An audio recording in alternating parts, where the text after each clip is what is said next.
Tongi station রোডের পূর্ব পাশে ঘনবসতি area, আর এই ঘনবসতি এরিয়ার ভিতরে রয়েছে ছোট্ট একটি ইকো পার্ক। আর এই ইকো পার্ক ছাড়া তেমন কোনো বিনোদন পাওয়ার মতো কোনো জায়গা নেই। তো চলুন ঘুরে আসি আমরা সেই ছোট্ট ইকো পার্ক থেকে।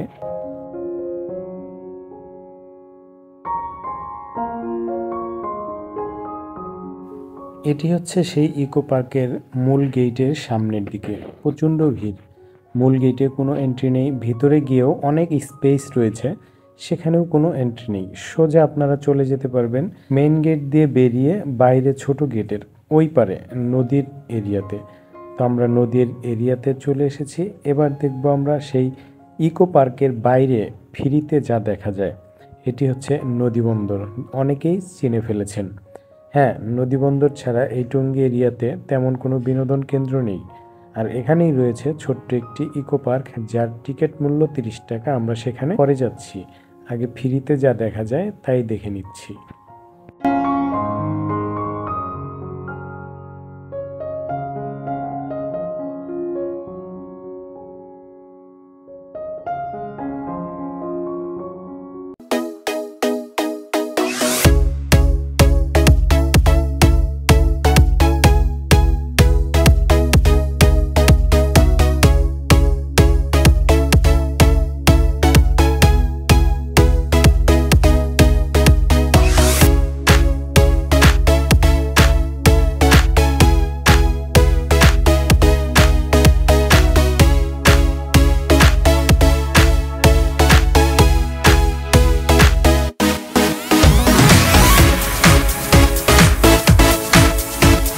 ফ্রিতে দেখা শেষ, এবার আমরা 30 টাকা টিকিট কেটে এই ইকো পার্কে ঢুকবো।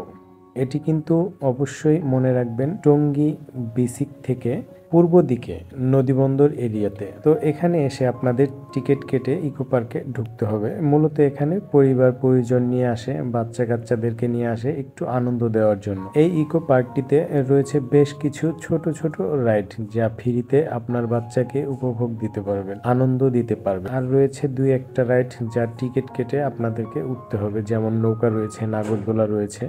এগুলো এই পার্ক থেকে একটু এগুলেই বাইর সাইডে, তবে সেখানেও এই পার্কের এরিয়াই। তারপরে আপনারা পেয়ে যাবেন একটি ছোট্ট 5তলা বিশিষ্ট টাওয়ার, যেখানে উঠে আপনারা নদীবন্দর এরিয়াটা পুরোপুরি ভালোভাবে দেখতে পারবেন। তো আমার সাথেই থাকবেন, আমরা সেখানেও যাব এবং পুরো পার্কটি ঘুরে ঘুরে দেখব।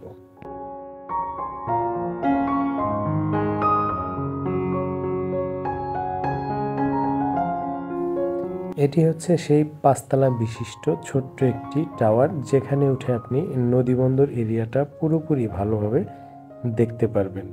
আর এখানে শুক্রবার হলে এতটাই ভিড় হয় বলার বাইরে, আর ভিড় হবেই না কেন।